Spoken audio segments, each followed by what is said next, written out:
Knightline is brought to you by the Dever Team, your source for New Smyrna Beach real estate and everything else New Smyrna Beach. Go to www.thedeverteam.com and call UCF alumni Travis Dever for all your New Smyrna Beach needs. 386-690-1636. That's 386-690-1636.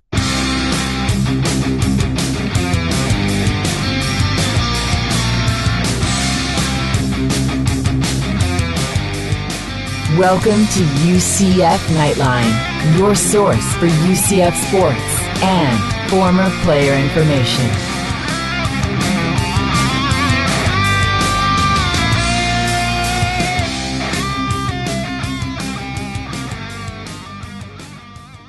Hello, Night Nation. This is Andrew Phegley coming to you from the 1148 studios, and this is Knightline 132. Joining me as always, Trace Trylko. Hello, everyone. UCF moves to 11-0 after beating the Cows 49-42. UCF wins the East, faces Memphis in the American Championship game.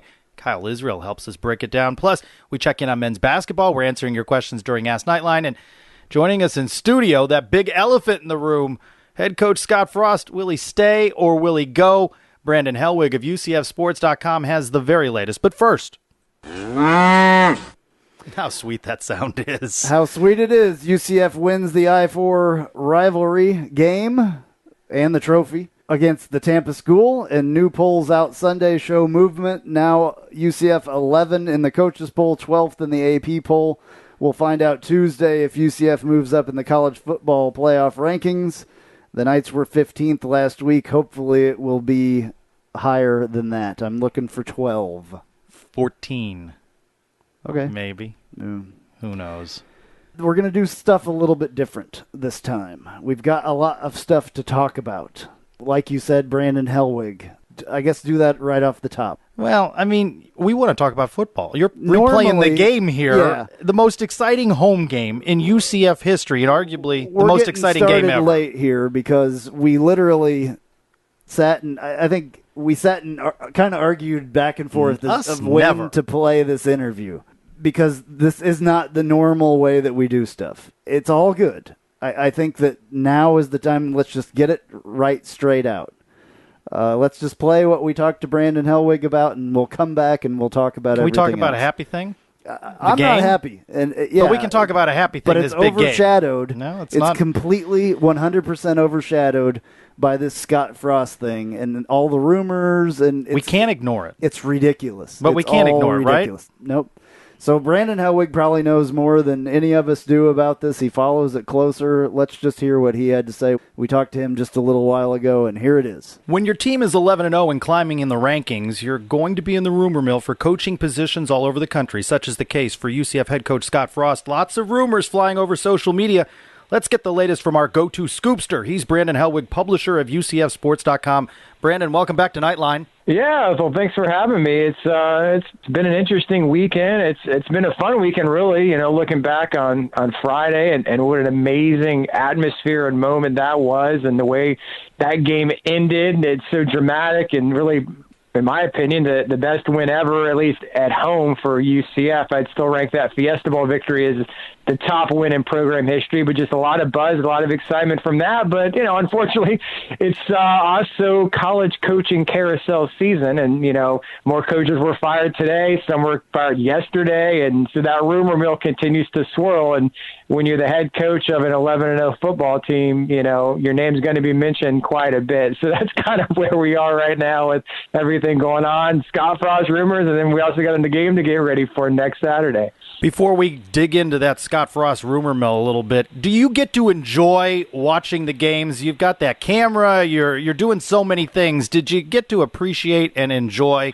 Friday's win? Yeah, you know, I kind of do. It's difficult sometimes. You kind of have tunnel vision, like, you know, when you talk about watching a football game, when you're watching it from field level, it's not really the best angle. So sometimes you don't see the little nuances of plays coming together, and, you know, trying to, you know, see the right angles and stuff. But yeah, it was a lot of fun. And it is, you know, like that last play the kickoff return with Mike Hughes was just, you know, you're thinking in the back of your mind, you know, if he's got a chance to return this one. I know they had some kicks into the end zone prior to that, but if he's got a chance to bring it out, you're just thinking in the back of your head, man, this would be a great time to do it. And I was in disbelief, even though I just thought about it. I'm like, no way, this isn't really happening. Like, did he actually just return this kick? It's really going to be that play. We're going to be talking about that for years to come, about some of the most iconic plays in UCF football history. That'll be right up there. And just the whole atmosphere, and you knew it was going to be a sellout, but it's been a while, since we've had that kind of atmosphere, I guess, really dating back to 2013 and that Black Friday primetime game back then, but just seeing it all come together. And I know some people had been kind of disappointed with the support, earlier this season, but just the stage, and UCF hadn't played in many close games, so you kind of forgot what it felt like at the end of a game, knowing it could go either way, playing from behind. It kind of reminded me of 2013 a little bit, with those amazing comebacks in the last few minutes. So it was a lot of fun, and yeah, I did get to enjoy it. I mean, the place was just packed. I mean, packed to the gills, and we haven't seen it like that for a while. It's fun when it's like that. The energy in the building or in the stadium was insane. I mean, everybody was just going crazy. It was loud. The lights from the cell phones, I'm glad that people did that. Yeah, it was amazing because, that was the whole theme with the Starry Night game, a few weeks back against East Carolina, when they had those special mission patch jerseys and kind of like the moon logo on the helmet decals and stuff. So they kind of promoted that then, and I guess everyone kind of remember, we got a night game now. It gets dark earlier, so we can do it. And I remember, I forgot when it was, if it was maybe in the second half or one of those first scores, a few people started to do it, and you're in the stadium, okay, a few people are doing it, and then with every touchdown, it continued to grow and grow. And by the end of the game, I mean, it looked amazing, just, the fact that, the way the stadium's kind of set up with a 360-degree bowl, it looked great from the field. And, I've gone back and watched the ABC telecast, and it translated to the TV side as well. I don't know if that's I guess that's going to be a UCF tradition if it's a night game. I don't know if any other schools have kind of thought of that or do that as well. But, that's pretty awesome. I hope that one continues. Never been a huge fan of, shaking the keys on the actual kickoff. I would much rather have the tradition be, using your cell phone camera lights. Yeah, it's cool. I love it. I think it's could be one of the coolest things that anybody does, and I'm glad that we're doing that now. And it shows you, by the way, the change in eras. Key shaking was a big deal during that time frame. Right. It's given way to cell phone cameras now. What is your thought process going into this American Athletic Conference Championship game, a rematch now for Memphis? UCF handled them pretty well. They've been hot since. Yeah, well, it's always hard beating a team twice. I know it doesn't happen that often in football unless you're in a conference championship format. I know in college basketball, it's hard to maybe sweep a team and, play them twice in the regular season. Then you got to play them in the conference tournament or something. That's always tough. Memphis, UCF got him at the right time on defense. They were kind of reeling back at the end of September, had a few guys out with injuries. They're playing a lot better. Well, obviously they haven't lost since that game. But yeah, I'm just a little bit worried in terms of what it kind of means with all the distractions and the outside noise. Now I know these players, they don't, they may be wondering about what's going to happen with Frost and if he's going to go anywhere or not. But they want to win this game. They're 11-0. They know what's on the line. It doesn't really make a difference. But you just kind of wonder if that has any sort of effect. I hope for, in terms of the build up to the game, that it doesn't become the major talking point, because this is a big deal. UCF has an opportunity, obviously, to go 12-0 and go to a major bowl game, most likely the Peach Bowl in Atlanta.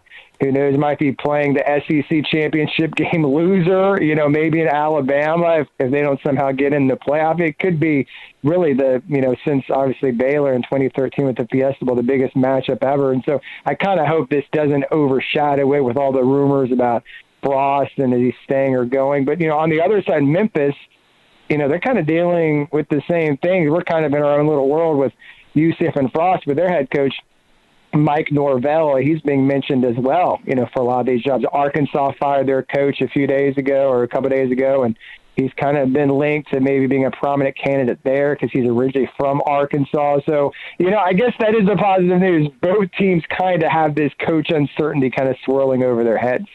Well, I mean, I would think that it would bother the players because the players have acknowledged that there's media members now asking the players what they think about all this stuff.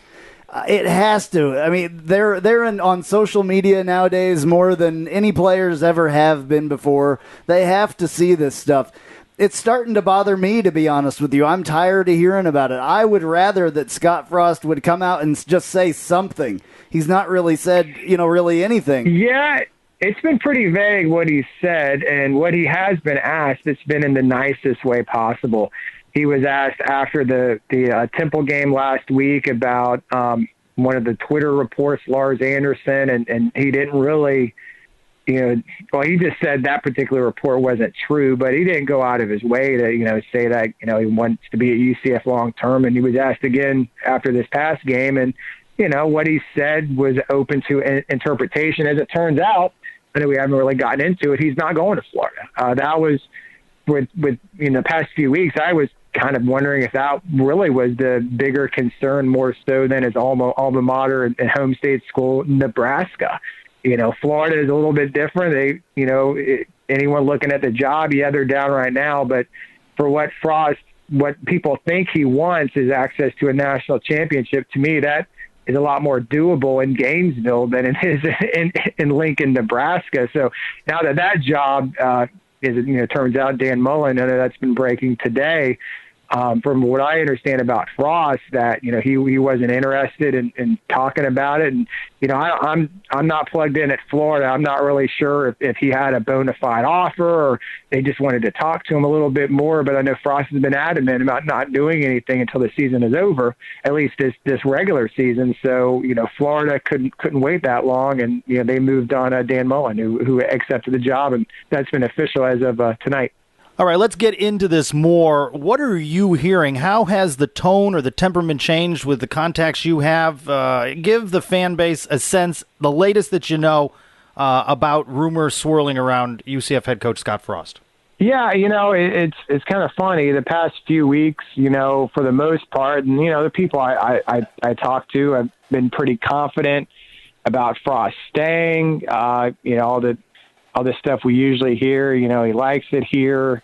His wife likes it here. They like living here. All the standard talking points. So Frost is kind of skeptical about Nebraska. Obviously, they can throw a lot of money at him. He's from there, but, maybe that's not the right opportunity.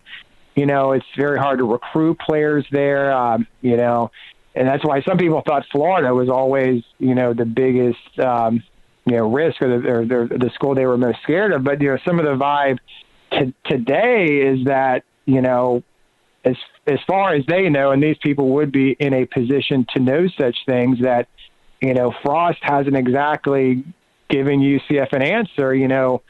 Is he open to Nebraska? Is he going? Does he want to stay at UCF? And right now, as far as I know, he hasn't really, told UCF one way or another, which has, got some people pretty concerned to think, well, I don't know if it's overreacting or maybe just the way Frost is, and he's just not going to talk about it, period. But that's got several people, higher ups at UCF concerned that he, potentially is leaving, because I guess the thought process is, well, if he wants to stay, I mean, if UCF, if he wanted to stay, UCF would love to get that news out there, have him sign some sort of contract extension, put it out there tonight, tomorrow morning, whenever. They would like to get that out there, if he wanted to, as soon as possible. They want, if he is staying, at least for the near term in the next year, they want it out there. They don't want it lingering over this week. They don't want it, mentioned nonstop during the game on Saturday. They don't want it affecting recruiting. So, we'll kind of see if anything happens this week and tomorrow. I'm very curious. As far as I know, the UCF is having a press conference tomorrow. They have had a Monday press conference every week during the regular season. Right now, as we're recording this, I guess it's about 7:15 on Sunday night. We usually get an email, confirming the press conference. We haven't gotten anything yet. I assume there is. So he's going to be asked about it. It's definitely going to be something that's brought up. And people have been really, media's been really nice about it and everything, really hasn't put him on the spot regarding this. But I imagine that might be different tomorrow. So I'll be very interested to see kind of how he handles that. I just expect him to, probably continue to be sort of vague and just say that his focus is on this team right now and getting ready for a conference championship and all that. But, the vibe has changed, but people always come back and tell me Frost is a different guy. It's not always, people just assume that, if someone's going to throw more money at somebody, most people are going to take and leave and take that off, or that, he's not wired in the same way. But, people are starting to get concerned that, they felt like if he really wanted to stay, he would at least, let it known to the right people. And as far as I know, that hasn't happened. Well, we're talking about this as social media explodes over the weekend with coaches being terminated, coaches being hired other places. But this basic construct here of Nebraska having an interest in Scott Frost and perhaps a reciprocal interest is not a new story. I mean, that is a storyline, and as the wins have built up this year, it's just ratcheted up, right? So while it may feel fresh to all of us and a bit of a frenzy, this is something that whatever he decides to do, he's thought through, he's weighed all of these things, and he may come to a conclusion, if not already, that he knows what he wants to do with the next step in his career. Yeah, and the thing about Frost is, he may not even have made up his mind yet. He's just very funny. It's been a crazy month. I mean, he was worried about having his first child. You're getting ready week by week. They were traveling to SMU. He didn't know if he was going to maybe leave, and the wife was just suddenly going to go into labor, and he was going to miss the childbirth. So he has had a lot on his plate. And if you're UCF, you really don't want to pressure him or kind of put him on the spot regarding anything. That's past this. He did have his child a few weeks back, but I mean, it's been busy. I mean, there really hasn't been any breathers. You play every week. There hasn't been a bye week. He's, worried about being a new father and all that stuff. So, it could be a situation where, I'm sure Frost kind of has an idea, maybe what he wants, but maybe he wants to listen. He wants the opportunity to evaluate the different options. And we assume that it's Nebraska. I mean, now that Florida has been filled, I would be surprised if any other school would have a chance. But there's all kinds of dominoes are falling today. Texas A&M fires Kevin Sumlin. I don't know if it's reliable. There's reports that they're going to go after Jimbo Fisher. I mean, that's crazy. I mean, the coach had just won a national championship at Florida State a few years back. If he left, that could mean Florida State has an opening that no one expected. So there's still a lot of moving parts here, and maybe it's just Frost just wants to do everything on his own terms. He just wants to worry about football, worry about Memphis on Saturday, and then when the time comes, I guess he has to kind of face everything, potentially next Saturday night, next Sunday, on what direction he wants to proceed in. You follow recruiting very closely. What does this do in a situation where a coach is flip-flopping or not flip-flopping by not saying anything at all? It's out there now that this could happen, blah, blah, blah. What does that do to the recruiting? I mean, we haven't gone through a lot of this at UCF. What do you think that does to the next recruiting class? Yeah, I don't know if it really has an immediate impact because we're going to know soon enough. I mean, it's not like recruits. I know there is an early signing period that's going to come up in December, but it's not like signing day is next week, okay? I feel like we'll know something before that point. And, recruits, they don't have to sign early. Recruits can decide, heck, there's a lot of changes going on. We don't know if one coach is going to be here or not. I'm just going to wait till February and do it like how every other recruiting class has done it before. That's kind of uncharted territory to kind of know how the early signing period will impact things. But I mean, it's really not an issue yet unless maybe the rumors still persist and, if he's still here in mid-December. But I would imagine we'll know one way or another what he's doing probably by this time next week. So, as far as the recruiting and stuff, I don't think it has a major impact yet. But, I mean, even if Frost stays, if he's staying at UCF, at least through another year, that's something that, schools, just as back to life as a group of 5 schools, other coaches could always use it against them. Like, well, Frost might be staying next year, but he'll probably leave a year from now. And, that'll always be used against UCF. But I'm not sure if it really has a major impact right at this second.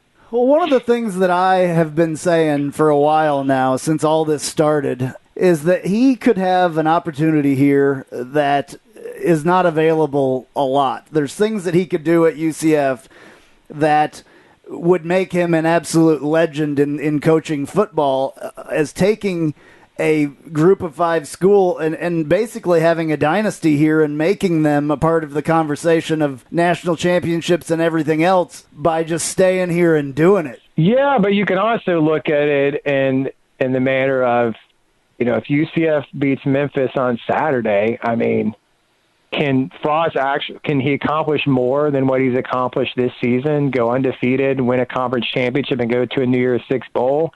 I mean, we've seen how the college football committee comes out each week. And, I know that UCF is not going to be in the top 4 mix this year, but to be blatantly disrespected week by week and, ranking, a 3-loss Mississippi State team ahead of them and doing what they've done, I mean, maybe subconsciously or maybe directly, that's had an impact on Frost's manner of thinking. Maybe he thought, well, heck, we put together some, multiple good seasons, we could be in the mix for the playoff. I think they're making it clear that under no circumstances whatsoever will a non-Power 5 team ever sniff the top 4. And, everyone knows it would always be difficult anyway. But, with what he's accomplished this year and the fact that, he may have reached his ceiling here at UCF. Who knows? I mean, I'm not speaking for him. I don't know what he's thinking, but I've been wondering in the back of my mind whether that might be playing a role in it as well. Right. Yeah. I mean, I just, I think about him able to do this year after year, and maybe 2 years down the road or whatever, they finally are like, okay, I guess we got to start respecting them because they keep doing this. They keep having great seasons. I don't know. It just says something about the playoff committee, number one, and number two, I guess there is a ceiling, and maybe you can't go through that ceiling. You can't break the glass ceiling or whatever, It's very unfortunate, yeah. And I guess that's something that we have to accept, I guess, but I don't want to accept it, I can tell you that. And what's funny, in a week in which there's been so much news, obviously all of these rumors, the big Black Friday showdown advancing to the title game, seemingly lost in all of this is athletic director Danny White inking for longer, which at least helps with continuity, and he's got a proven track record here and other places of hiring good people. So that should give UCF fans at least some comfort in knowing that should Frost leave, you've got a guy who's got a good track record of hiring. Yeah, and if anyone can kind of, read the different tea leaves, that was a well-orchestrated timing of that announcement. I mean, they could have announced it any time, but to put it out there going into this weekend and knowing that, there's some questions about Frost and his status, whether he might leave or not, I think that was, from what I understand, they wanted Frost to know, and they wanted to make an official statement to show that, Danny White's committed to being here. Because, that is a question mark. You'll have a brand new president coming in next year, and will they, be as dedicated to athletics as Dr. Hitt was? That's kind of a question mark. But they wanted Frost to know that White is committed to being here for a long time, and that's an important thing. If Frost maybe wasn't sure, if Danny wasn't committed for the long haul either. So I don't know if it'll make a difference or not, but that timing certainly was not a coincidence. All righty, Brandon. Well, we're not going to take too much more of your time. We appreciate it as always. I guess in White we trust, and that's what we need to do. So whatever happens, we'll, I guess, just have faith that Danny White will find, the next guy up, and we will continue what we're doing here with or without Scott Frost. Yeah, well, we'll know soon enough. It'll be very interesting what happens on Monday if there is a media opportunity to see how he kind of handles the rumors and everything else. But yeah, I mean, I honestly don't think it'll go on much longer. It might be a crazy week, conference championship with rumors and stuff, but I would imagine we'll know something probably by next Sunday night, but we shall see. All right, man, we appreciate you coming on and talking to us. I know you've been working hard today, so thank you very much. All right, guys, thanks. I will see you guys later on this week. All right, so there is, I guess, the latest on that. As we're recording, by the time this comes out, something could change. You never know. I don't know that anything changes specifically during the week leading up to the American Athletic Conference Championship game. Well, that's the focus, right? Yeah. Well, it should be the focus, but I don't think that it is, because all of these kids, all of these players have access to social media. They have seen this stuff just as much as we have on the internet today. I was mowing my yard. I was putting up my Christmas lights. So honestly, I didn't see a lot of it until I saw around 4 o'clock, I saw a alert from ESPN saying Scott Frost didn't even talk to Florida about the job. I did notice my phone was vibrating a lot and stuff, so something was going on. I didn't know what it was. I'm like, okay, cool. Scott Frost didn't, talk to Florida. Or Florida didn't talk to Scott Frost. One of the two, whatever. Okay, that's cool. And then I start reading what Brandon was posting, and I wasn't on Twitter at all today, so you know way more about how the internet blew up about all this stuff. But I think that it's, unfortunately, it's taking the focus away from what should be. Because we're talking about this before we're talking about a football game that we won that was probably one of the greatest football games of the entire season in any school of all of college football. That was probably one of the best games, period. And we're talking about this. And I'm not happy about it. It didn't even get 48 hours of enjoyment time before all the internet text blew messages, calls, emails that I got from people across the country that I know. Oh, we watched your game. It was awesome. Man, that was a great game. Man, UCF is awesome this year. And now we're talking about this. My problem is with this, and yes, I'm an emotional person, and I'm gonna jump off the freaking deep end here by saying this. The thing that I'm worried about, I know that this happens in college football. It hasn't happened here a lot. We had the same coach for 10 years or more with George O'Leary. Didn't turn out that great at the end, but we made a lot of progress. We made even more progress, honestly, in the last 2 years with Scott Frost. He took us to a different level than it's ever been before. This is bigger than 2013 by far, I think, for what this program could be.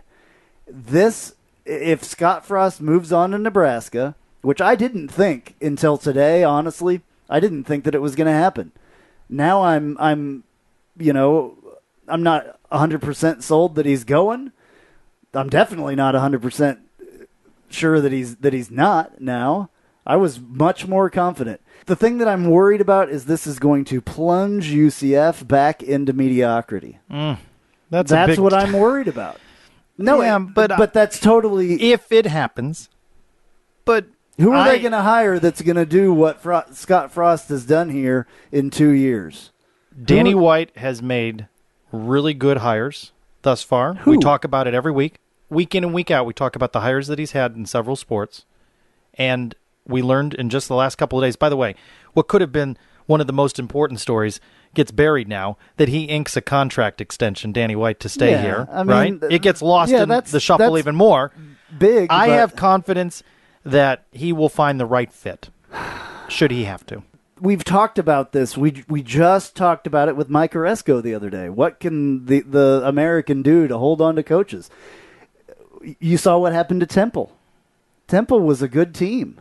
You know, and they're not a good team anymore. You saw what happened with Houston because that coach moved on. Temple's coach moved on. Houston's coach moved on. Everybody uses the American as their stepping stone now, all of a sudden. And what happens to the teams? The teams suffer, and it sets the team back 2 and 3 years, maybe more. Again, to not get it necessarily. Going. If he were to move on and you keep the existing coaching staff more or less intact. We all know that that's not going to happen. That's not to say that somebody on the current staff wouldn't be the choice to be head coach and keep some continuity. That would be great. That would be great. But the key players in that, I mean, I think that Coach Chins should be the guy.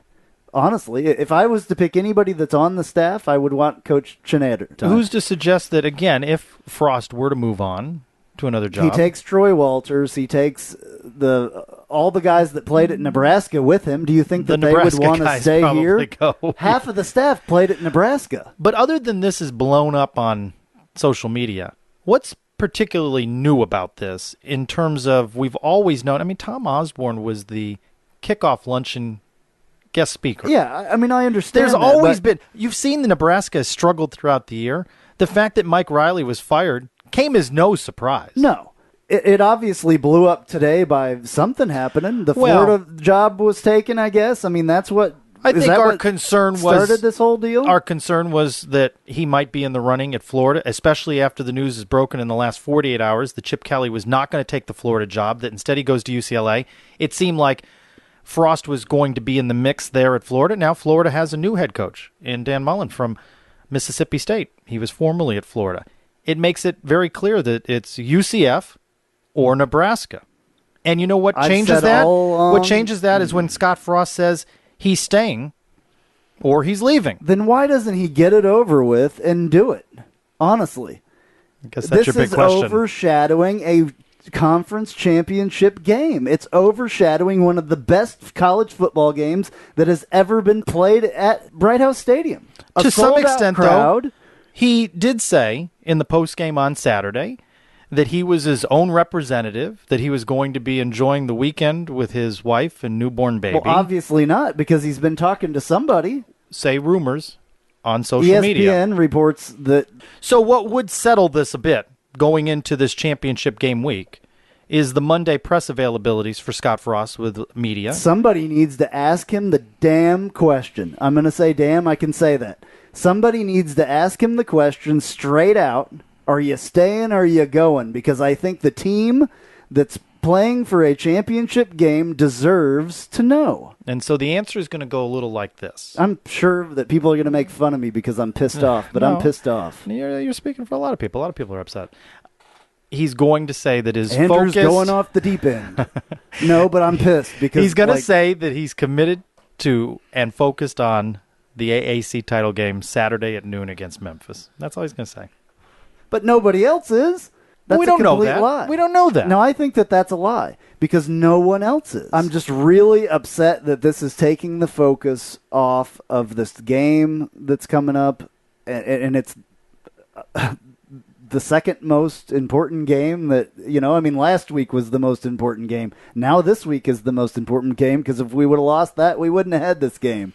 You know what I'm saying? I know what you're saying. Need I remind you that we suffered through 0-12. And that is what I'm afraid is going to happen again. Nobody wants your coach when you're 0-12. I understand that, but you go 0-12, even more likely go 0-12 when a coaching change like this, a drastic coaching change happens. Aren't you, though, being a little pie in the sky here, that you just thought that Scott Frost would be the next Frank Beamer, the next Bobby Bowden, that he's going to stay here for 20, 30 years and build a program? I honestly thought that. It's not. He could still do that. I kind of still do think that, yes. He's a different kind of guy. How many different sound bites have you played on the show where you've said this is an emotional guy? He talks about these players. So why is everybody getting all crazy and upset and making this whole deal such a big deal then? Because everybody believes that's crap. He won a national championship with Nebraska. He's from Nebraska. They fired their coach. Tom Osborne was the keynote speaker at our kickoff luncheon. Everything points to that being a dream job for him. I guess I understand that, but it's moment in time where the job is open. I do understand that. I just think that he's got such a good thing going here that you don't just blow that off. Okay, so analytically, you've got a beautiful marriage going, right? Okay. Your ex-girlfriend comes back into the freaking picture. Seriously. Your ex-girlfriend comes back into the picture. Hey, I want you back.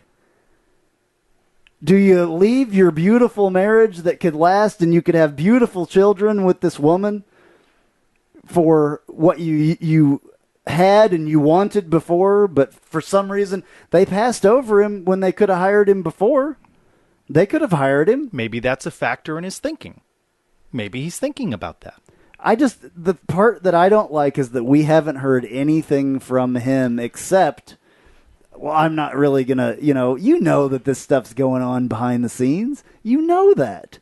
Now, I thought what was funny is he said that he was in the postgame, and I shared that on Knightline Postgame Live. When I came in and joined you, you asked, what did he say about it? He said that he was his own representative. He was asked, do you have that clip? Let's play the clip.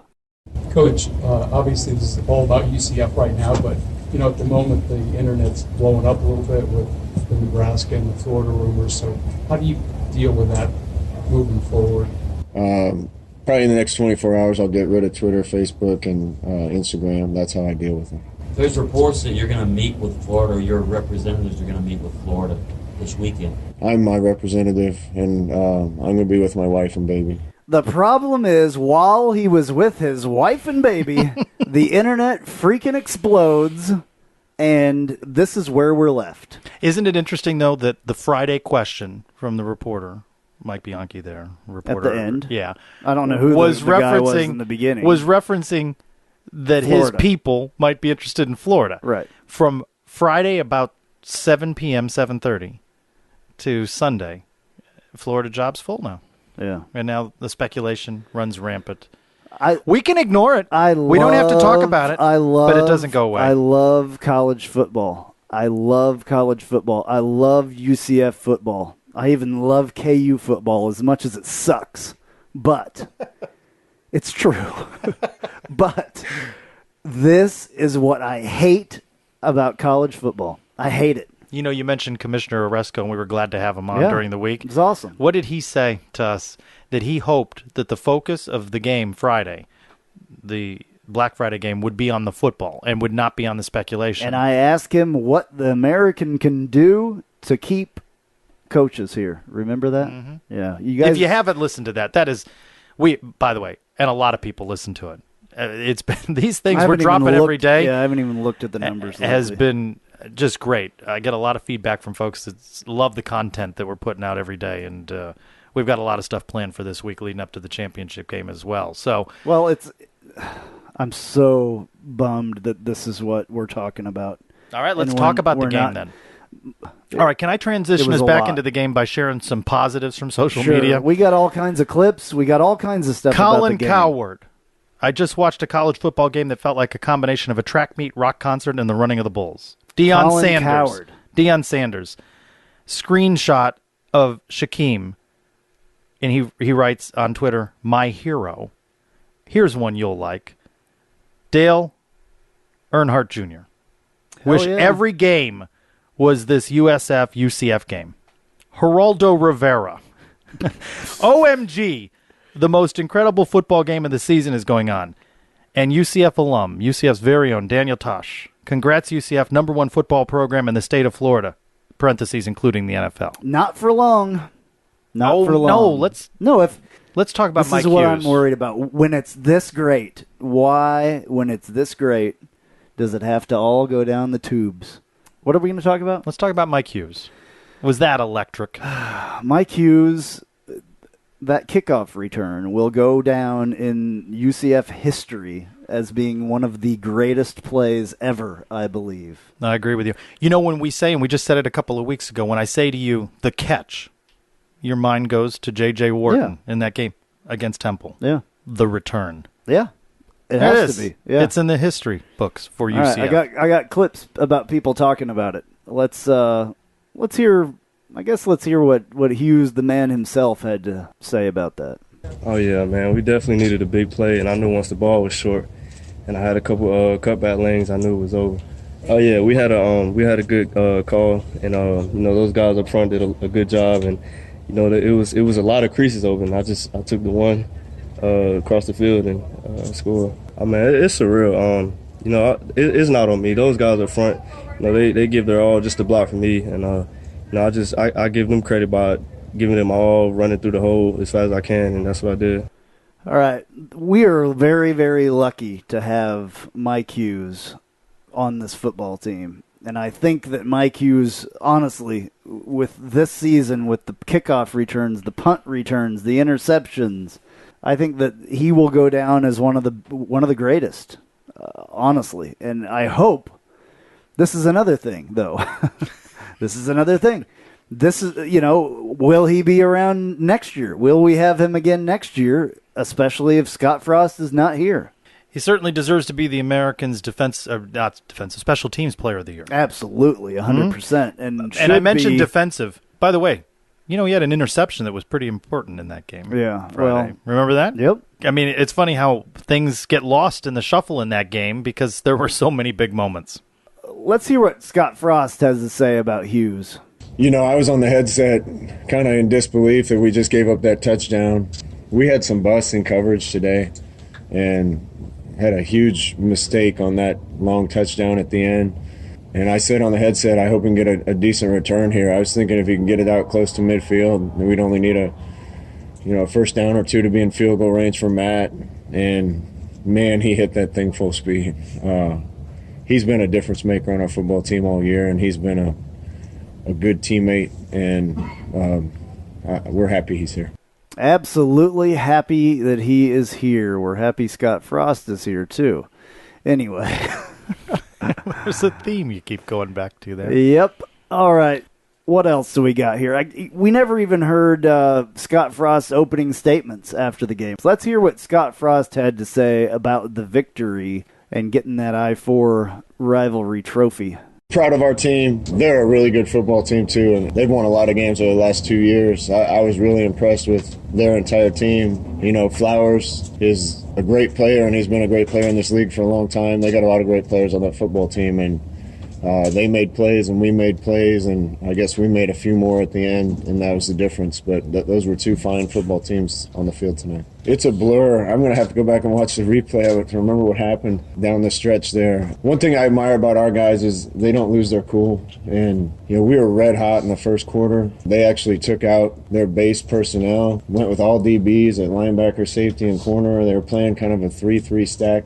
We did some good things against it. We just didn't. We weren't expecting that. So we had to try to make adjustments at halftime and get ourselves in some plays that we thought would work against it. And that's not a defense you typically rep much against. We saw it a little bit against East Carolina with a 3-3 stack, but it's hard to ask your guys to run something they haven't run in that many weeks. And I thought they did a good job with that. And then our kids kept their cool, even when we were sputtering on offense, and made plays at the end. And the defense struggled at times and came up with the big plays when we needed to. So just an unbelievable football game.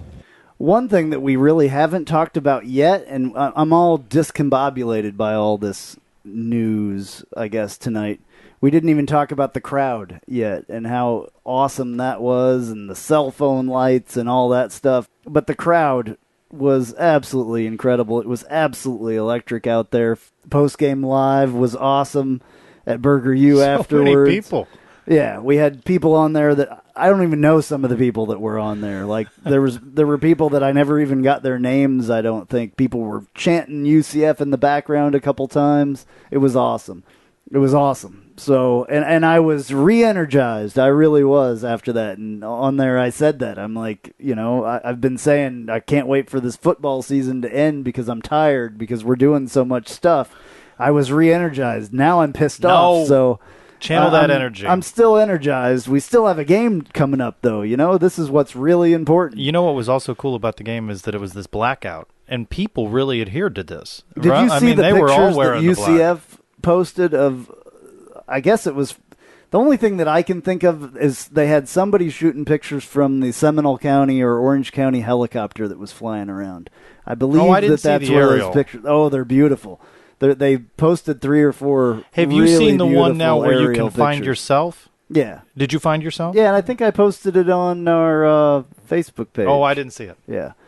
I found myself and my family and all that. I looked pissed off, actually, in the picture. I think I was looking at the replay screen, but I had my arms something crossed. Was bad was happening there? I don't know. It was at the end of the first quarter. So that should have been a good time. But let's hear what we got. Some player comments and Frost comment about the crowd. Let's hear those real quick here. Man, the crowd was unbelievable. The crowd when we showed up at the stadium was unbelievable. The leadership at this university is unbelievable. The students have been supportive. This community is unbelievable. This place is really special, and I saw a glimpse tonight of what it can be. And I go back to these players and these coaches. We started at the bottom 2 years ago, and I knew we could be good. I didn't think it would happen this fast, but the guys went to work, and an undefeated season doesn't happen very often. So I'm thrilled for the guys that they got to experience that. Felt crazy. I kind of sat back and looked at the stands and then realized I was a freshman. So this is the biggest game I played in my life, and for me to make a big impact like that at the time was really amazing. I couldn't do anything but thank my teammates. That was the biggest thing for me. All right, that second one was Otis Anderson there. My other clips that I have here are kind of long ones. Shaquem Griffin and Mackenzie Milton. Listen to what he has to say about this game. That was probably the most fun I've had playing football, in all honesty. A lot of highs, a lot of lows. Packed stadium, sold-out crowd.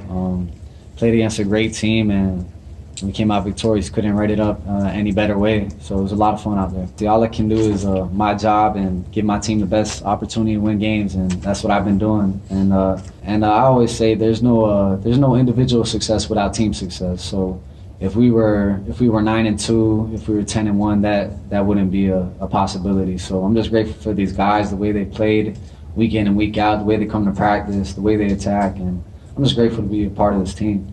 You can't try and press in a game like this. You just have to take what the defense gives you and stuff like that. Q is a heck of a player, man. He's a God-given talent, and he's been making plays like that since he's been at USF. So he kept our defense on their heels all night long, and thankfully Mike Hughes busted up that kickoff return at the end of the game. That was a special play, and there's just a bunch of guys stepped up big in crunch time today, and I'm just very grateful. I think my heart skipped 4 beats. I thought we were gonna have the chance to go down and do a 2-minute drill, and he just took the game out of our hands. And I don't want to say I'm happy, but I'm really happy he did that. That was tremendous. He's been doing that all year for us, making plays in special teams, defense. He's a blessing to have on our team. That was amazing tonight. Night Nation really came out, and that was, like I said, that was the most fun I had playing football, and we're grateful to get this one for them.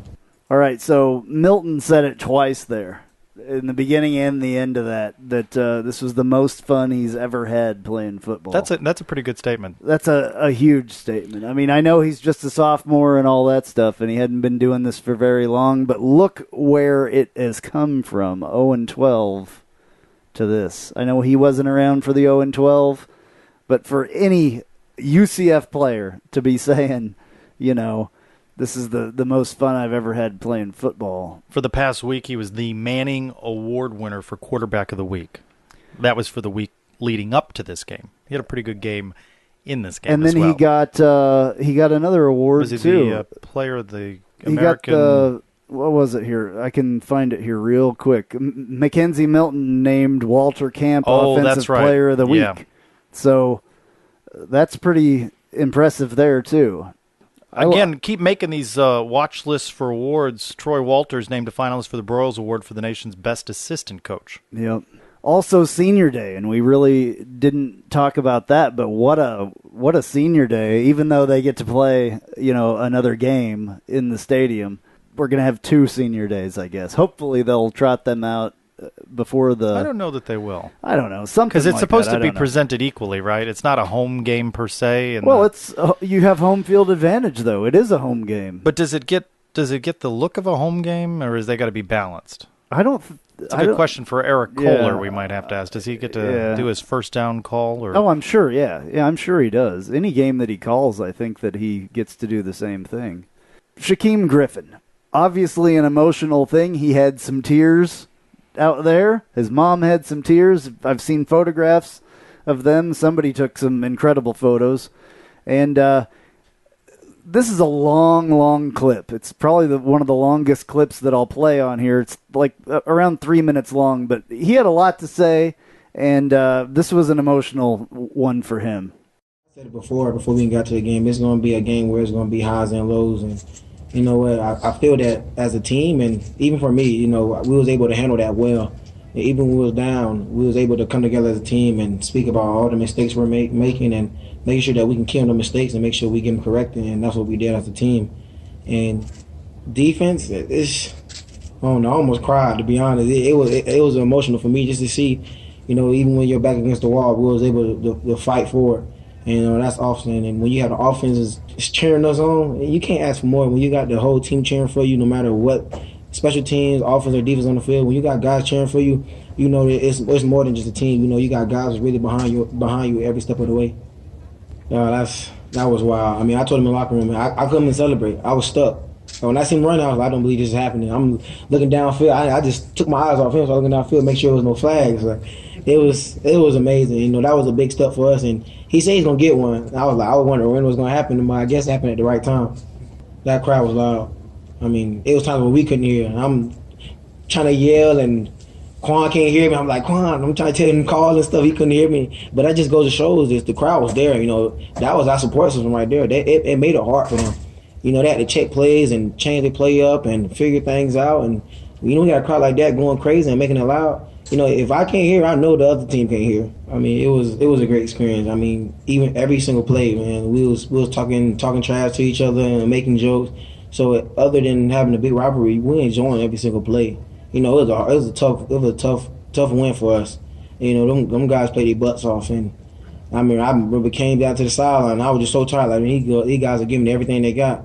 We had to make sure we gave everything we got too. And every time we went against these guys, you know, they talking trash, trying to get in our heads, and vice versa. But it's a fun experience, you know, going against these guys every single year and not knowing who's going to come out with the win. And you know, it's an experience that you will never forget. I mean, we learn from experience. We've been here when we was winning. We've been here when we was losing.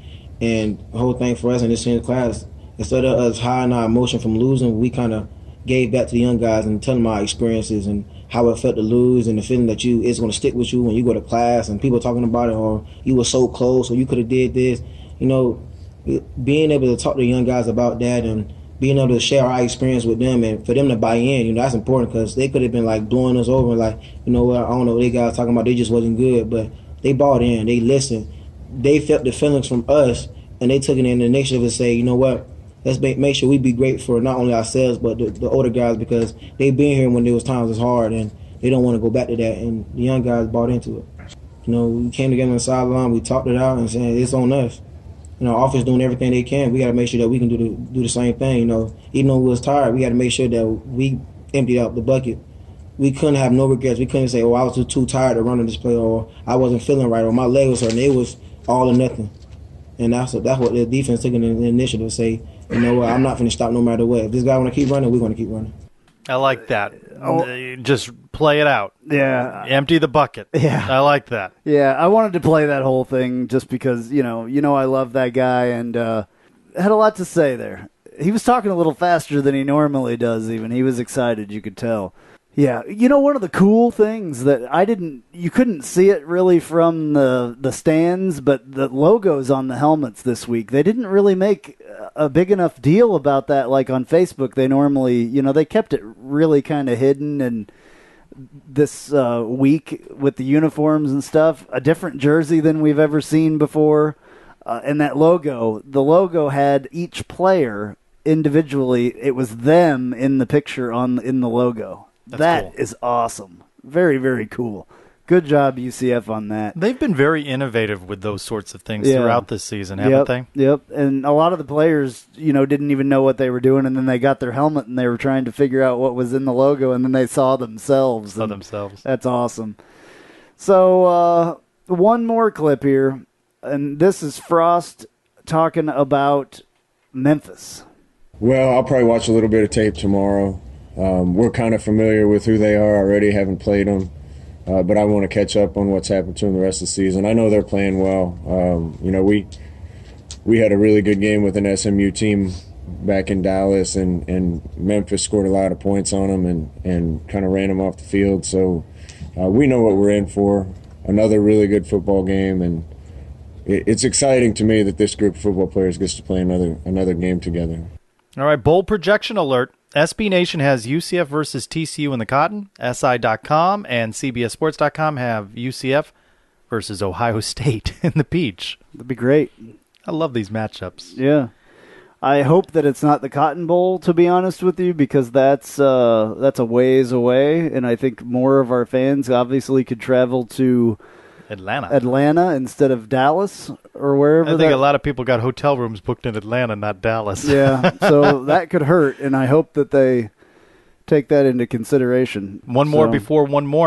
When we spoke with Commissioner Mike Oresco, he was talking about the high-profile nature of the Black Friday game, coming after Thanksgiving, a whole rivalry weekend, rewarded because it got just huge ratings. Largest market in the country, Orlando. Second largest market in the country, Tampa. Big numbers, rivaling some of the best-watched UCF games ever. I think it's interesting. You mentioned the polls earlier. Little movement in the AP and the coaches. Remains to be seen whether there'll be movement in the college playoff rankings. And it's that sort of thing. You asked him point blank, how is this league going to get the respect that it has worked hard to earn? Ideally, down the road, we're a P6 conference, and they take us seriously. And therefore, when we have an undefeated team, that team gets ranked. They talked about Wisconsin having the weakest schedule a couple of weeks ago in the top 25, and yet they were ranked 8 or 10 places ahead of UCF. Well, how do you explain that? How do you explain that, indeed? We're a must-follow on Twitter, at UCF_Knightline. Follow us on Facebook. Subscribe to us on YouTube. Then you can catch up with all of these things. Go back and listen to that interview only on Knightline. Can't get enough of recapping Friday's win over the Cows. More analysis with the signal caller himself, Kyle Israel, next. Hey, this is Travis Dever, Kai's Real Estate, the Dever team, New Smyrna Beach. Your source for real estate and everything else New Smyrna Beach. Proud sponsor of Knightline and Knightline Postgame Live. Call me anytime at 386-690-1636. That's 386-690-1636. Let me show you my hometown, New Smyrna Beach, UCF's favorite beach. Go Knights and charge on.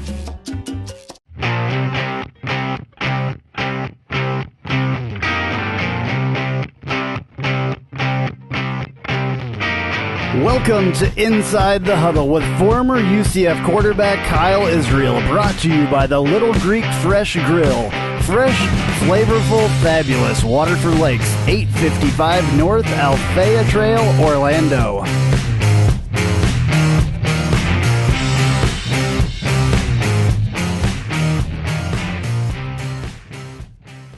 Time to talk about the highs. There were a lot of them, and the lows, there were some of them on Friday's win over the Cows with former UCF quarterback Kyle Israel. Kyle, welcome back to Knightline. Thanks for having me, guys. What an exciting time to be a UCF Knight. Quite an exciting time. Before we get into this game, I'm on the Little Greek website. Any difference in menus between your Waterford Lakes and your Winter Garden location? There's a little bit higher pricing in the Winter Garden location, honestly. But other than that, it's basically the same menu across all 4 Central Florida locations. Interesting. Right. Learned me a new thing. Yeah, very interesting. All right, so what about that game? Best game in home football history. I think it's definitely the best game in home football history. I think it's right there with the Fiesta Bowl, maybe the win over Alabama. Some of those road games or neutral site games, but when you think about home games and the way that game turned out and just the ebb and flows and ups and downs, I'm just getting my voice back from Friday. It's got to be one of the most exciting moments that I can ever remember, and I've been going to UCF games pretty regularly since about 1998 or 1999. So it's just been a phenomenal end to the regular season with that win. Well, you talked about your vantage point last week, I think it was. Did you have what was your vantage point this time? Yeah, I was on the sideline the entire game, so I was basically on the home side watching the entire game. Sometimes I was on the north side of the field. Sometimes I was on the south side of the field. I was also right down there in the end of the end zone with Mike Hughes running right at me at the end of the game.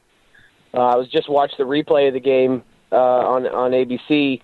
You can see me sprinting up and down the back end zone there, just jumping around after he ran that back. It was just, I had a great vantage point, and it was good to be down there with Latavius Murray. I saw Asante Samuel. Warren Sapp was down there.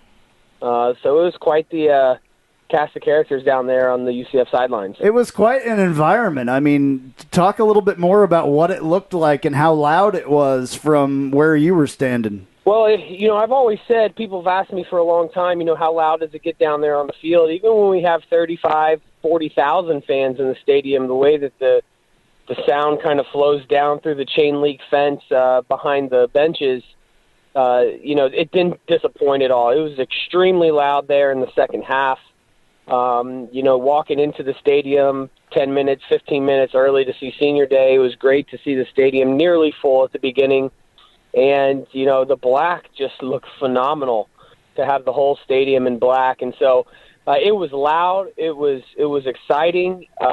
You got to give credit, as much as I don't want to South Florida and Quentin Flowers, because they came to play. I think they played arguably, for sure, their best game of the season. We took their best shot.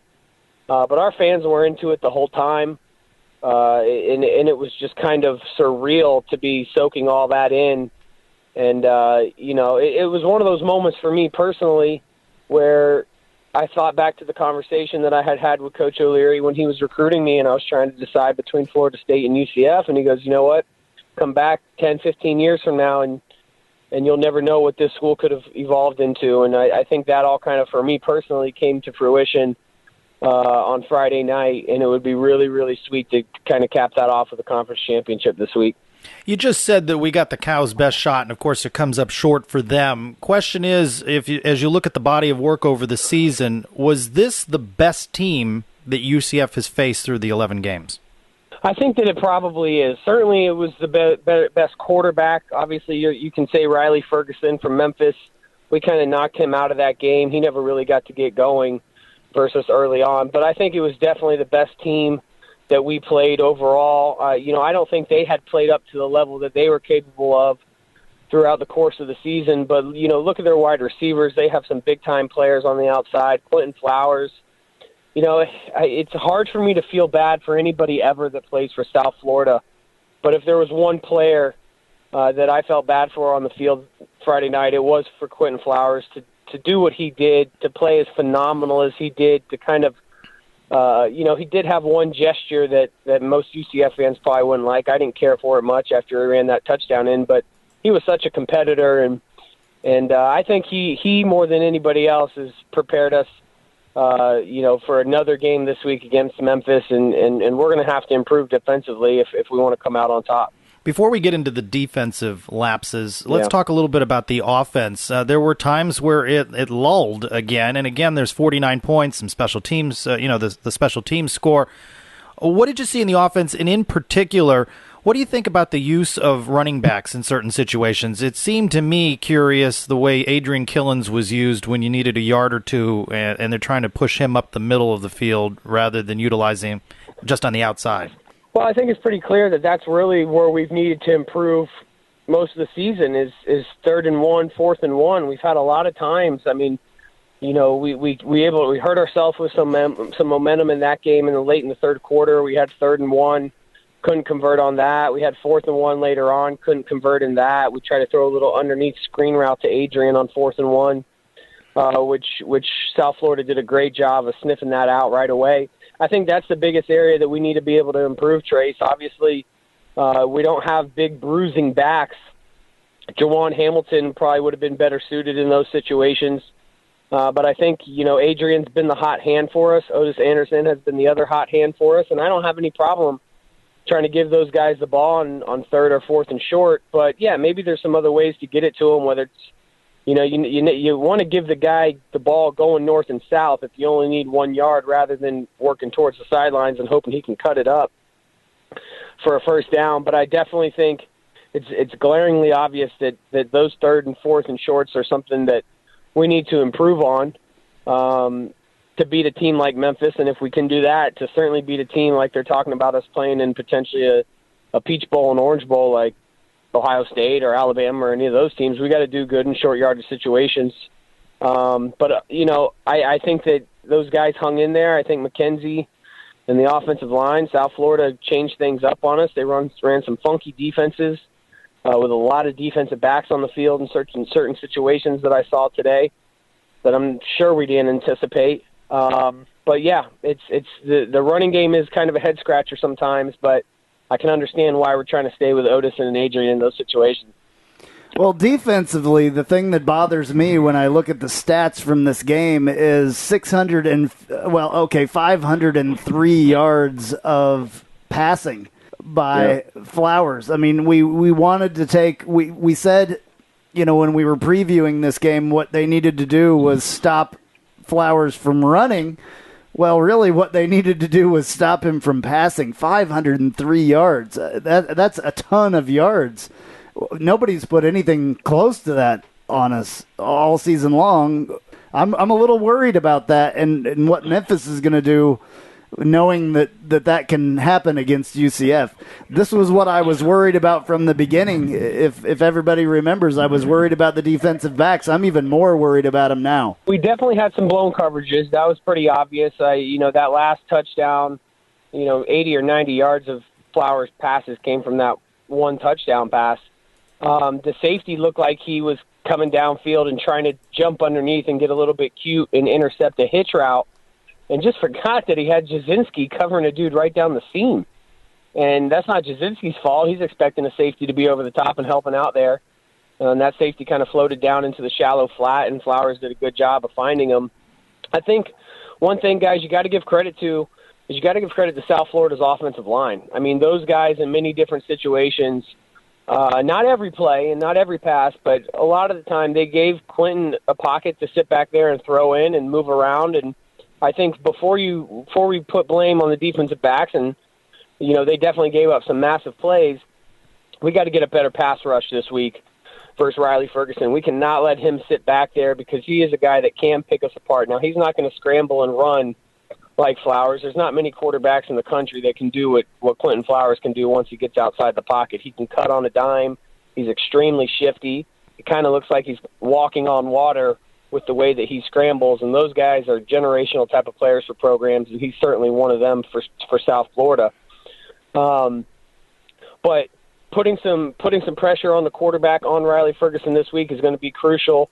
Mike Hughes I feel comfortable with. I think he's pretty good at shutting down guys most of the time. Now, when a team goes back there and throws the ball 40-something times a game, it's going to be hard to be perfect every time that you go out there and cover somebody. But the big, gashing, wide-open players and plays are areas that we're going to have to tighten up because Memphis has been on an absolute offensive roll since they played us last, and we're going to need another one of our, in my opinion, 49-point games to get away with the conference championship. Let's talk about this. The team was keyed up for the rivalry game and Black Friday and everything that was at stake, winning the East, advancing to the conference title game. As a player, when you amp yourself up like that, how do you do it again a week later? Well, I don't think this team has, been bad at doing that. I think that we've found a way to step up for every game for the most part. But I don't think it's that hard, Trace. When you come in and you know that you're playing for a conference championship, you know that you're trying to continue an undefeated season. You know that if you win, you're going to put yourself on a big stage on New Year's Day against one of the best teams in the country, probably. And to do that either in the Orange Bowl or the Peach Bowl, all those things are plenty of motivation to turn it back around and turn it on. And those guys played so hard at the end of that game this week, knowing that their opportunity lied the week down the road for a conference championship. And, you just got to refocus, and you really got to take it day by day. You go into Monday, all right, let's really refocus on Memphis. Let's get our heads back into the playbook and the game plans. Tuesday, Wednesday, let's have 2 more good practices and just kind of take it day by day throughout the course of the week. Understand that there's going to be a lot of deserved attention, obviously a lot of attention around Coach Frost and where he's going to end up next year. But I think if you just take it one day at a time, realize that this is what it's all about, shouldn't be too hard to get back up for this game. Well, let's talk about that. You opened the door there on rumors swirling around head coach Scott Frost. Obviously, each player is individual and different, and you are in a different era. Social media is so prevalent now. How exactly does the team go about its business with all of this swirling around? It's a good question. I'd be interested to be on the fly on the wall in the team meetings throughout the course of the week. I have a feeling that this staff, Coach Frost, just like he's done such a good job of kind of handling this situation with the media, I don't think he could be doing it any better than he currently is.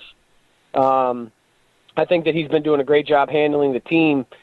And, at the end of the day, the players want to play and win championships for themselves and for their teammates. Obviously, coach is crucial and there's special relationships there, but, as a competitor, it don't matter if your coach is leaving or not. When it comes down to game time, you want to win that game and be focused on that game. And, I've wondered over the last 48 hours what it's like for our team and for these players to, a guy like Mackenzie Milton, who Coach Frost convinced to come here from Hawaii, and a guy like Adrian Killens and Otis Anderson. There's guys on this team that came here to play in this system and that are still very young and have more years ahead of them. So I hope that they're able to stay focused. There's been nothing on paper yet or nothing off the field that has shown us that I can remember that they aren't staying focused. And I think that this team, when you have a conference championship on the line and when you have a ring on the line, and, oh, by the way, we could play that at home on national television again on ABC, those things kind of overplay a coaching situation, because at the end of the day, the players can't control any of that. They have nothing to do with it. And I think that if they remember that they can just focus on the game and kind of let the chips fall as they may after that. When a player is being recruited, what's going through your mind there? You're committing to the university, to UCF, to getting your education, to hopefully making that team playing well, or are you committing to the guy who recruited you? I think it's both. I think that there are players that go and play at universities either because of their family having played there or because of a team that they've grown up watching. I think players make decisions regionally based on where a team may be located, how close that is to their family. And I think there's a big sector of players, probably a larger percentage than the two aforementioned reasons, that players choose to go and play for schools because of the coach. I think that there's probably a lot of recruits out there right now that are watching this closely because you just wonder about a lot of things. If Coach Frost were to leave, does our contract with Nike stay the same? Are we as dynamic with our uniforms and with the social media and the marketing? And, does all that continue to move forward and progress? And I hope with Danny White, it still would. But if you're a player, it's probably more stressful for guys like Adrian Killens, guys like Mackenzie Milton, those guys that came here to play in this system for Coach Frost. It's probably more taxing on them than it is for a lot of recruits right now. But for those guys that are trying to sign in the early signing period, this is going to be a big week for those recruits. Speaking of recruiting, talk about how big of a deal it is to have Mike Hughes on the UCF team. It's huge. Yeah, it is huge, and that's capital letters, HUGE capitalized, and a long string of E's beyond that, because this guy has been to come into this program, I believe midway through August, from junior college to qualify late academically, jump on our roster and become a starter in basically 2 weeks. He's got to be the most valuable added player to this program this year. He's probably one of the most valuable added players to our program maybe ever, with what he's done on the field this year. 2 kickoff returns for touchdowns, 1 punt return for touchdowns, a number of interceptions, and again, to return that kick with 1:41 left in that football game on Friday night, that's legendary. To be a guy that can step up. I have no idea why South Florida kicked them the ball. As a matter of fact, you can look at Quentin Flowers on the replay, go over to one of the coaches and say, why did we kick it to him? I'm asking myself the same thing when it's happening. But Mike Hughes is arguably, the best player that we have. Plays a position at the cornerback position in space, plays on an island out there by himself quite a bit, and most of the time steps up. So I think that Mike Hughes is my kind of secret ballot MVP of the season with everything he's done for us. Do you think that he sticks around? He's a junior. He has one more year of eligibility. Do you think he tries to test his waters at the NFL, or do you think we have his services for another year? That's a good question. I think it's probably 50-50. I think some of it's going to come down to whether Coach Frost stays or leaves. If Coach Frost and this regime turns over, I think Mike Hughes is probably going to go. That's just my own personal opinion. I haven't heard anything from anywhere else about that. I think if Coach Frost stays, we may be able to see Mike Hughes stay another year. But I think he's ready to make the jump right now. It's just going to depend on where the scouts think he'll go. I think that'll end up being the final factor. Is he a late first-round guy, second-round guy, or is he currently a third- or fourth-round guy? Anything in the first or second round, any projection right there, I think it'd be hard for us to keep him around for another year. Well, how do you see this one playing out? We've talked to the insider from Memphis. We dropped that on Thursday. You get a little Q&A with the guy who covers Memphis, and he's expecting a shootout. We've been talking about shootouts all year long. We finally get one, and UCF is better than the Cows. This is a rematch. Riley Ferguson was contained pretty well by UCF, but that was a while ago, and there's some tired legs now, no bye week and the like. Big emotional Black Friday game. How do you see this one playing out Saturday noon in Orlando? I think it's going to be, I went into Saturday thinking that South Florida was going to kind of smack us in the mouth and that we were going to have to rebound, and they did with that first touchdown, and we rebounded well with 21 unanswered points, and then they kind of smacked us in the mouth again there in the second quarter and once or twice in the third and fourth quarter, and we were able to respond. I think it's going to be similar to that on Saturday. I think it's going to be a different style of game. You're not going to see a quarterback in Riley Ferguson running all over the place, but I think it is going to be a game where Memphis is going to get their points. We did hold them to 13 the first game, but it's very hard to beat a team two times. Like you said, Trace, we haven't had a break in a while. We come off a very highly emotional game. They come off a blowout victory over East Carolina. So I think this is one where you're going to see it go back and forth a couple of times, and our defense is probably going to have to step up, and we're going to have to create some turnovers for us to get out of here with a win. I think it'll be another exciting, thrilling game for UCF fans, and one of those games I wouldn't want to miss if I lived here in Central Florida. Alrighty, Kyle. Well, it's come to the time where we ask you what's going on at the Little Greek. Well, it's been I've worked the last 2 days, had a lot of staff out of town, and it's been a fun 2 days to work. I've been wearing UCF stuff every day, and people are coming in and wanting to talk UCF football. People are commenting, that they watched it on television. They're going to come to the championship game. I had 3 or 4 groups of people come in on Saturday that said that they listened to you guys and me on the podcast, and I certainly appreciate them coming in and seeing me on Saturday and supporting our business from listening to the podcast. So I appreciate the advertisement that you help me do here every week, which has been phenomenal for me in Little Greek. But right now we're just kind of have a big catering tomorrow. We have a catering UCF soccer team tomorrow. So just kind of getting ready for the holidays and pushing forward to a strong end of the year. Do you think anybody had a Little Greek Thanksgiving? Was there maybe some Greek food on the table?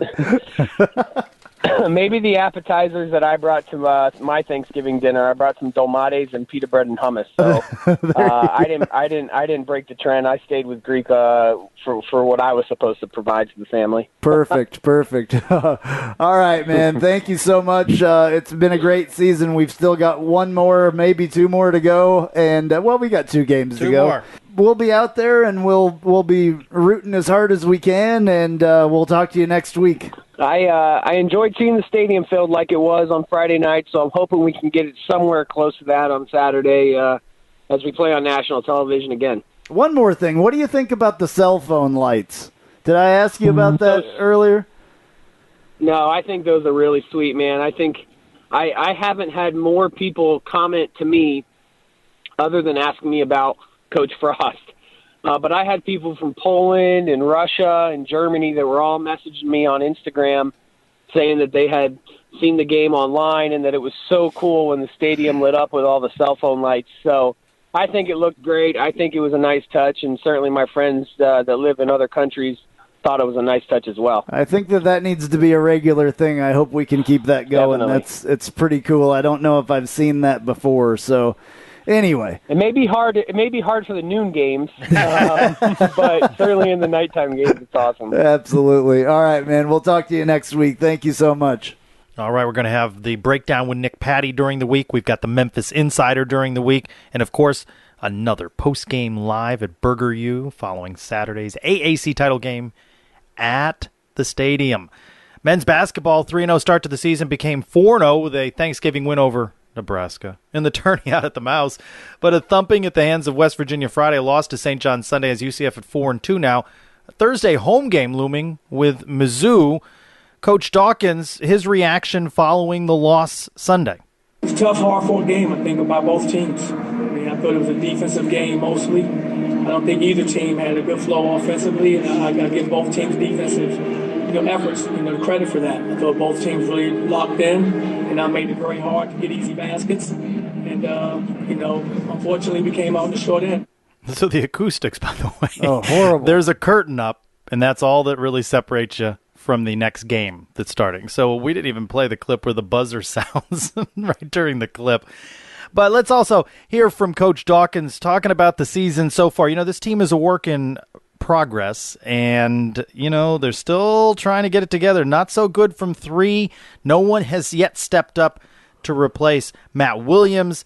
You see the fallout from not having B.J. Taylor. We may never know fully the extent of not having Aubrey Dawkins this season, but he says a lot of things still being worked on. We're missing some shots that I think we normally make. It's not like we're taking too many threes. I mean, we're taking 10, 11, 12 threes in games, so we're not taking a lot of threes. And I've seen our guys shoot enough to know that they're capable of knocking them down. I think there's a learning curve going on right now because of guys missed most of last year or missed all of last year. And they're adjusting to now, having, being real game minutes and refs and everything that goes along with it. But they will, because I'm confident in them. We believe in them. And they'll turn that around.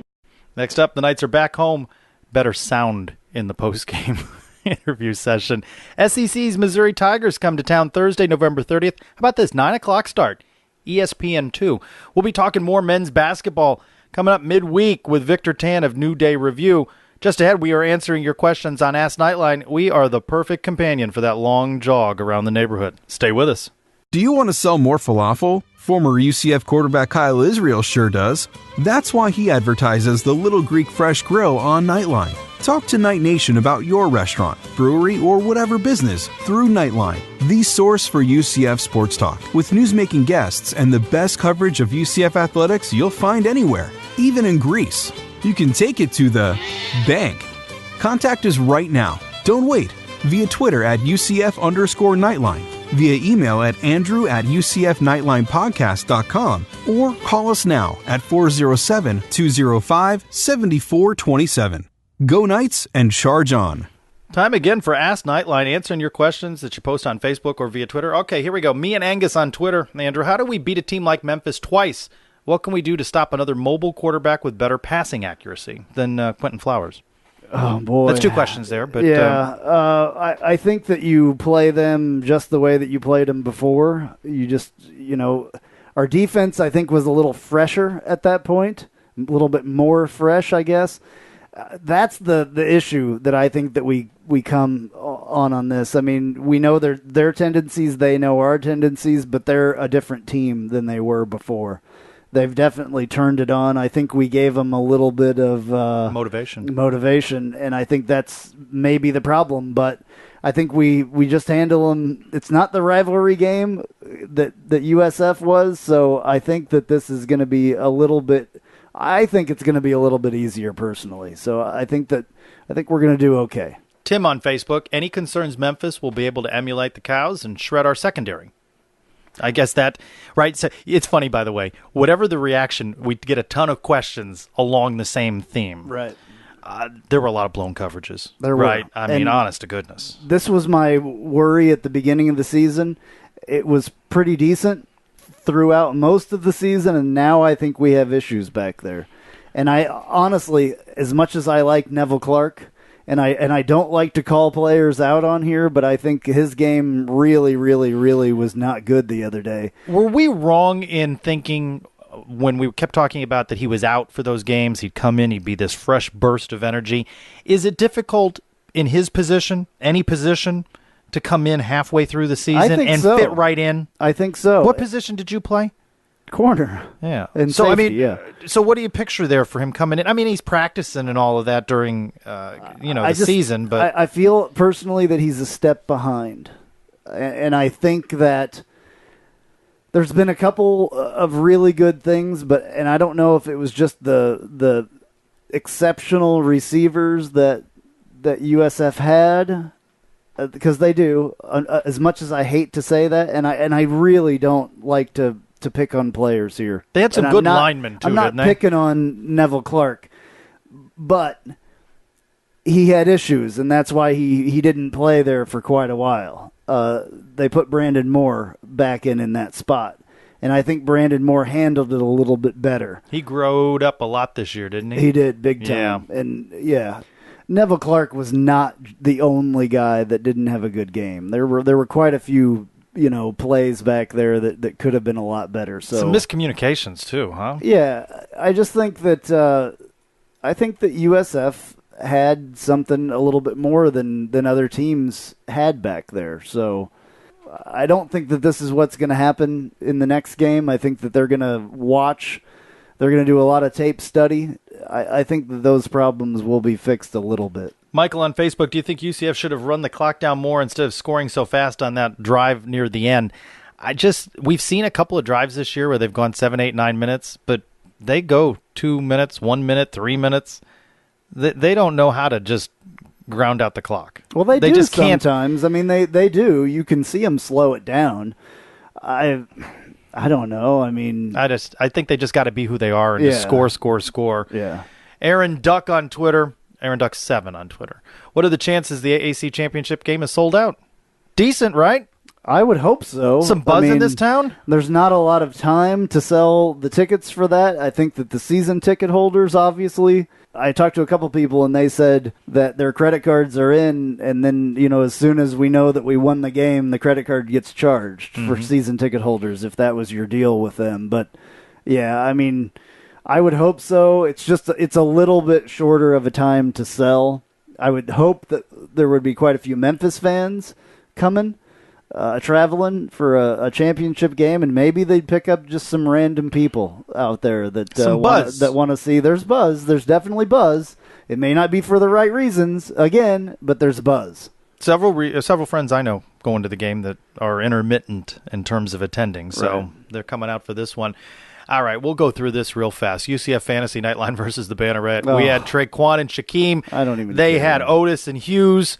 I think it's a wash. Yeah. Another league school goes bowling. We go around the American for that. And from Thanksgiving Thursday touchdowns to UCF sideline on Friday, we check in on Latavius Murray and our look at Knights and the Pros.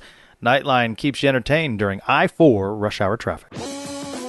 You've heard us talk about the great food at our good friend Kyle Israel's restaurant, The Little Greek Fresh Grill. The Little Greek now has franchises available. Please call 407-697-2272. That's 407-697-2272 to see what The Little Greek can do for you. Also check out The Little Greek's newest location at 3131 Daniels Road, Suite 104, Winter Garden, Florida. The Little Greek Fresh Grill. Fresh, flavorful, fabulous.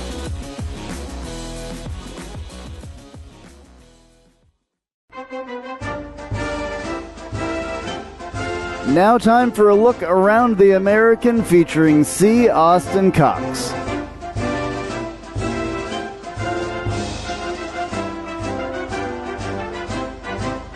I'm C. Austin Cox from the AAC Daily on the Best College Sports News Network, and this is your weekly American Athletic Conference wrap-up following Week 13 of the college football season. Temple quarterback Frank Newtile threw for 262 yards and 3 touchdowns as the Owls beat Tulsa 43-22 on Saturday night to become bowl eligible. Newtile connected with Adonis Jennings for a 28-yard touchdown, and he threw a 2-yarder to Keith Kirkwood just before halftime that gave the Owls a 31-13 lead. Newtile's third touchdown went to Kirkwood in the fourth quarter. Looking at the AAC West, Ben Hicks threw for 375 yards and 4 touchdowns, and SMU needed a goal line stand in the closing seconds to edge Tulane 41-38 on Saturday. SMU has improved to 7-5, reaching 7 wins for just the first time since 2012. Cincinnati has had a rough season on the gridiron, but ended its 2017 campaign on a high note thanks to Hayden Moore scoring on a 4-yard run with just 1 minute and 28 seconds left to lead Cincinnati to a 22-21 win over UConn on Saturday. As for UConn, the Huskies lost their 5th straight game to end the season, while Cincinnati avoided its 5th straight home loss. Fans now know who will be playing in the 2017 American Athletic Conference Football Championship, now that an undefeated UCF will play host to the 10-1 Memphis Tigers on December 2nd in a game that will air nationally on ABC and kick off at noon Eastern Time. While Memphis had already secured the AAC West, the Knights earned the East Division title with a thrilling 49-42 win against USF Friday night in an instant classic to cap an 11-0 regular season that puts the Knights at 8-0 in American Athletic Conference play. As fans of the American already know, the Tigers clinched the West Division title last week and take a 10-1 overall record and 7-1 conference record into this conference championship game. The winner of the American Athletic Conference Championship will be eligible to be chosen for a New Year's Six Bowl as part of the college football playoff selection process. As you probably know, UCF and Memphis already met earlier this season on September 30th, when the Knights took home a dominating 40-13 win over the Tigers at Spectrum Stadium. Since then, Memphis has won its last 6 games. Both of these teams have looked stronger and stronger as the season has gone on, and should put on a great show for fans of the league on December 2nd. I'm C. Austin Cox, and that's what's happening around the American Athletic Conference following Week 13 of the college football season. For more news about the American, you can catch me on the AAC Daily every Monday through Friday, starting at 1 p.m. Eastern Time, noon Central, on BCSNN, iTunes, Spreaker, and the iHeartRadio app every weekday. Now back to Orlando with your host, Andrew Phegley and Trace Trylko on UCF Knightline. All right, Knights in the pros. The 2017 CFL Grey Cup was played tonight, and congrats to Terrence Plummer and Troy Davis on that team, and they are the CFL champions for 2017. 105th Grey Cup. 105th. You realize that league has been around that long? Yep, 105 years. That was a crazy game. We watched it here, snowing like crazy the entire game. They even had trucks out there shoveling off and tractors and stuff. It was crazy. Very cool game. And Joe Burnett was in that game as well. Joe Burnett was also, so we had 3 players in that Grey Cup game tonight. Latavius Murray, 20 carries, 84 yards with a TD for the Minnesota Vikings. They beat Detroit on Thanksgiving.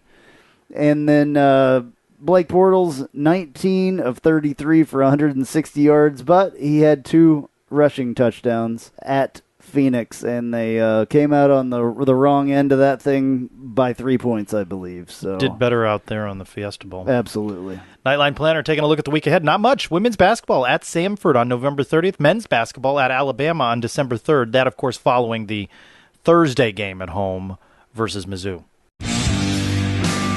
And now, news and notes from the world of UCF sports.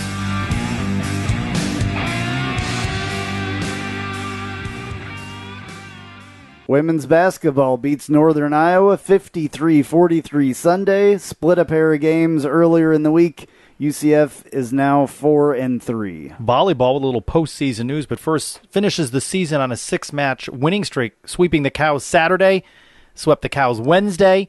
UCF finishes the regular season 12-8 in the American, 19-13 overall, and now has earned, coming out Sunday night, they've accepted an at-large bid to play in the National Invitational Volleyball Championship, basically the NIT for volleyball, facing UNC Greensboro. Disappointing here on Tuesday in Athens, Georgia.